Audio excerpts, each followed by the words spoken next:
Welcome to episode 581 of the show. Today, I'd like to look at the real reason why you should send people messages.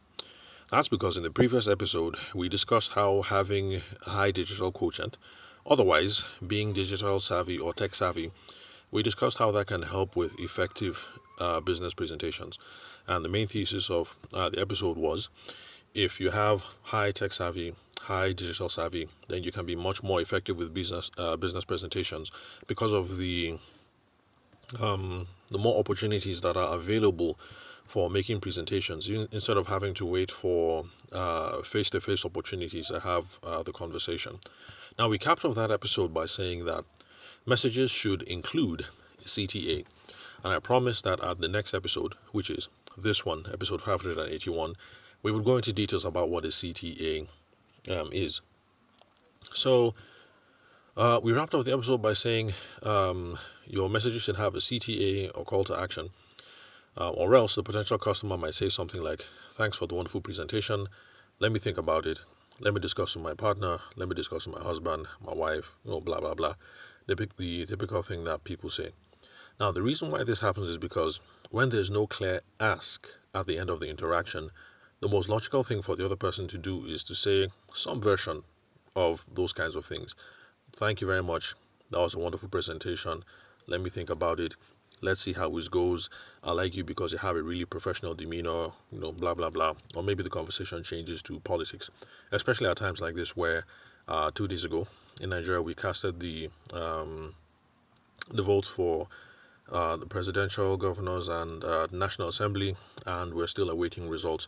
So that's at that time of the presentation where the person switches the conversation to, "By the way, who do you think is winning? Do you like Peter Obi?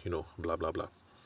So that is what a CTA is. A CTA is the ask or the request that you make at the end of communications with customers, with potential clients, or with other stakeholders in business that you are running one or two things with.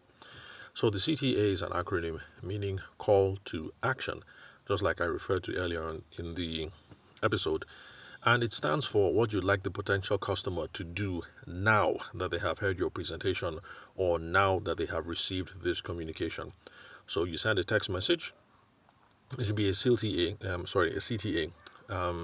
because you're expecting the potential customer to do something after they receive your PDF presentation, your PowerPoint presentation, after the meeting, after you send the memo, after you send the text message, after you make the phone call. There has to be a CTA every single time you reach out and make one form of communication or the other. Now, the reason why a CTA is absolutely important, it's pivotal, and it's required for each time you communicate is because the real reason why we communicate with people is because we are trying to get them to do something. Let me repeat. The real reason why we communicate with people is because we're trying to get them to do something. It's not just because we have excess time on our hands and so we're just reaching out and blasting out spurious words. So the reason why the pastor communicates in church is because he wants you to repent. He wants you to change your ways. The reason why your parents communicate with you, well, of course, they communicate because, they want to be sure that you're doing okay. But by and large, the main thrust of parents keeping in touch with us, their kids, or those of us who are parents, keeping in touch with our other kids is because we want the children to grow up to be self-sufficient. So that's the reason why your parents communicate with you. Politicians communicate with us because they want votes, obviously. Those of us in Nigeria know this all too acutely. And those of you in America who are getting ready for the big rev up, talks of Donald Trump running again and all that, you guys are acutely aware of that as well. And I'm sure people are in different political cycles all over the world, whether Nigeria, America, UK, Israel, you name it. So politicians communicate because they want our votes, they want support for some political initiatives, etc., etc., etc. Now, the reason why business people communicate is because we're either trying to build a relationship, and we hope it's going to be a fruitful relationship at the end of the day, or because we are trying to close the deal. So because of this, calls to action are really, really important, whether you're a business person, a politician, a parent, or a pastor. If there's no call to action, people will say, "Wonderful sermon, you're really filled with the Spirit of God. Then we think about it." They go home, nothing happens. The repentance you're looking for doesn't happen. The change of heart you're looking for doesn't happen. If you're the politician, you give that masterful speech, everybody's inspired, and people go away not quite sure, knowing what to do next. And that was one of the criticisms of Barack Obama. Really wonderful, beautiful prose, and I mean, really, really wonderful speech. But then at the end of the day, you walk away thinking he's handsome, he's articulate, and stuff like that, but you're not quite sure what it is that you're supposed to do next. And it's the same whether you're a parent or you're a business person. So wonderful presentation, but you're not quite sure why the person sent you the PDF in the first place, or what the goal of the meeting was, and so people don't do anything. Now, if you're going to ask what kind of CTA should you be using, CTAs, call to actions, the ask is not absolute. So it depends on the stage of the relationship or the transaction that you are at. So back to the previous episode in 580, let's assume we're now done with the presentation. You're the architect, you're done with the presentation.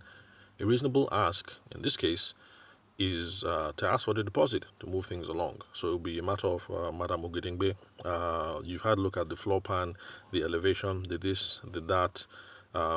Does that tally with what you have in mind for the poultry section and the this and this and the that?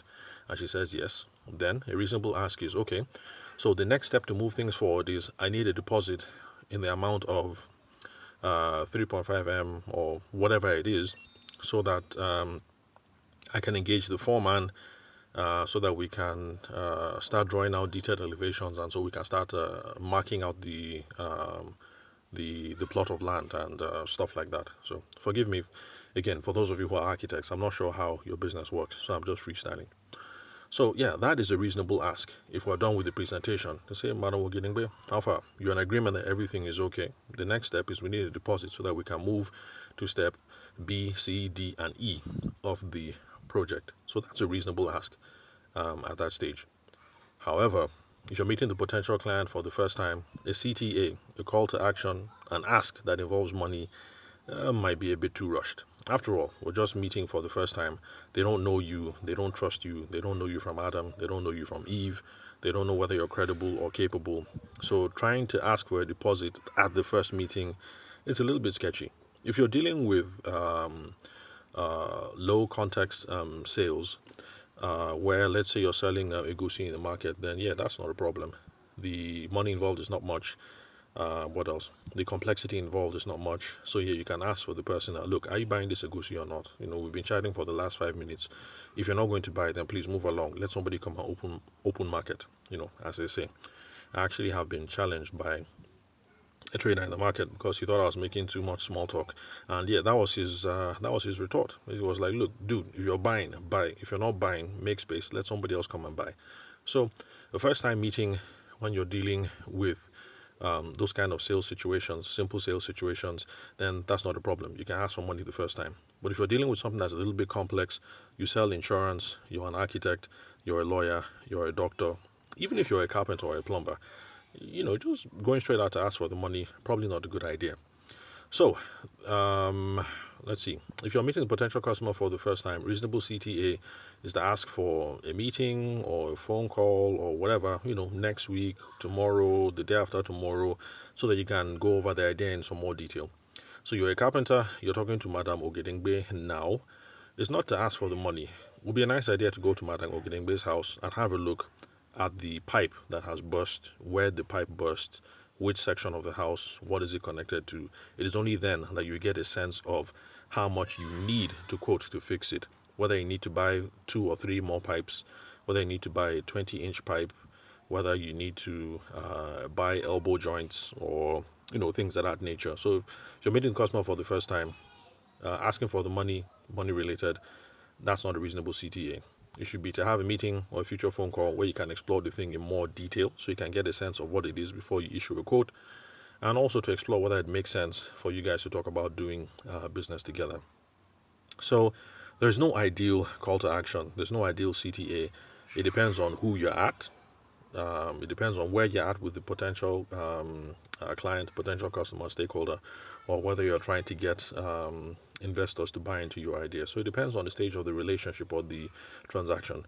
But either way, every presentation, every interaction, as much as possible, you need to have a CTA or ask, because the real reason why we communicate is we're trying to get someone to do something. Now, don't be slavish in this, because after you've sealed the deal and you've moved the relationship along, you've gotten the deposit.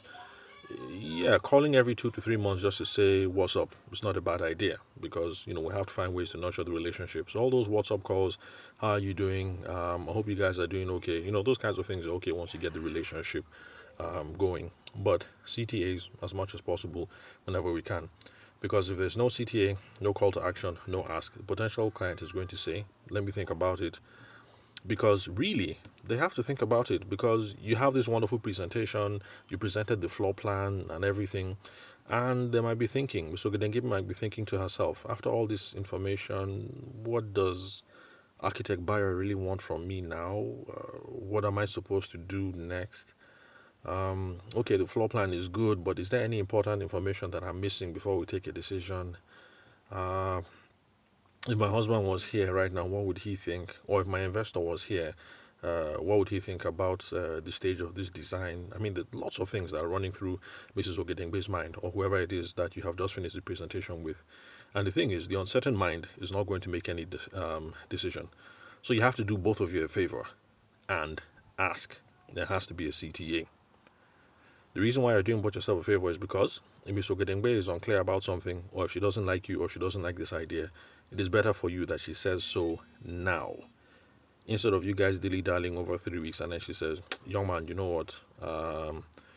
My son just finished from architectural school. Don't worry, he will do it for me." It is best for her to say it now instead of stringing you along for after 3 months.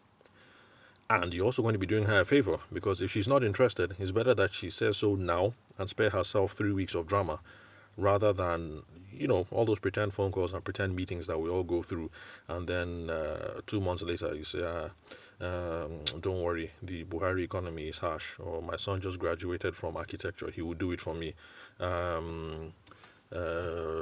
they start ghosting or whatever it is. Now, this brings us to a real, genuine fear. What happens if the potential customer says, "No, we're not going to be going ahead"?